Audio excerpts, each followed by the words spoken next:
Ассаламу алейкум, урматтуу көрүүчүлөр.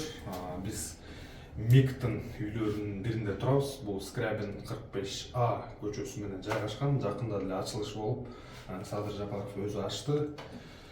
Мик мамлекеттик ипотекалык компания.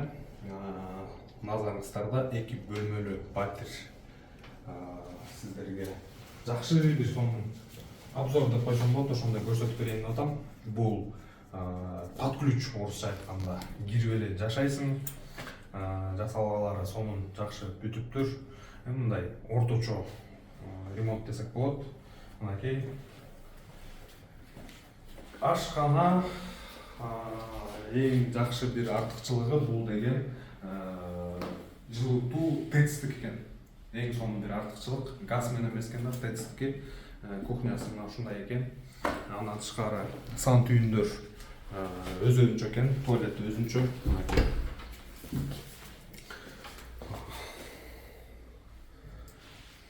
Так. Сан түйүн. Бир жуучу машина комплект болуп кеткен, муну беришпейт экен, кожоюн өзү алып келиптир. Бирок ушуларын коюп берет экен да, раковина, ванна. Мына ушундай холл. Так, залдан баштайлы. Конок үйү. Мынакей конок үйү ушундай экен. Булар жок болчу? Жок эми булар жок. Так. Мына мондай көрк. Кечинде чыксаңар. Балкон. Үстүңкү ичи райондор, Совет көчөсү, бул жерлер Асанбай болуп калат. Эми уктоо бөлмөсүнө келели. Мынакей уктоо бөлмөсү ушундай экен. Бул жердеги кровать буйрутма менен алыныптыр. Бул батирде жайгашылган эмес. Уктоо бөлмөнүн дагы ушундай өзүнүн ичи балкону бар экен. Мынакей.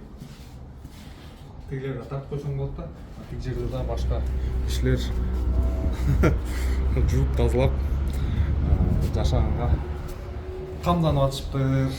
Эми кезекти бааларына берелим. Сурайт дегилдерчи, канча сом болот экен, эмне болот экен, кантип төлөйт экен, баштапкы төлөм кандай депчи.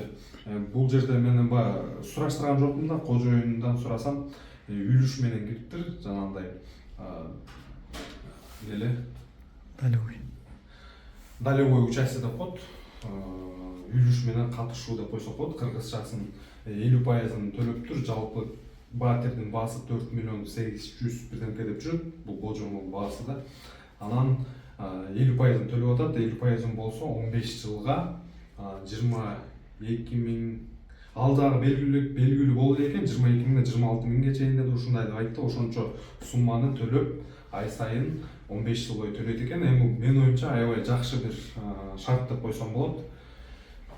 Батирге болгон баалар, мисалы, бир бөлмөлүү батир үстүңкү райондордо жок дегенде 30 миң, 35 миң, 40 миң сом болот да. 2 бөлмөнүн айтпай эле коелу, ал болсо 40 миңден 50 миң, 60 миң, жанагындай үйдүн классына жараша кетет. Анан менин оюмча ошол баанын жарым баасы болот, абдан ыңгайлуу деп койсок болот.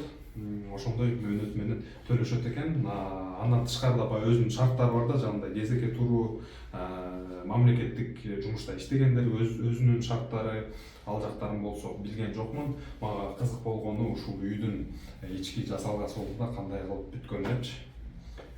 Видео жакса сиздерден лайк суроолор болсо дагы жазыңыздар. Видеону жогото албаш үчүн сактап коюңуздар. Көрүшкөнчө кийинки видеолорго чейин.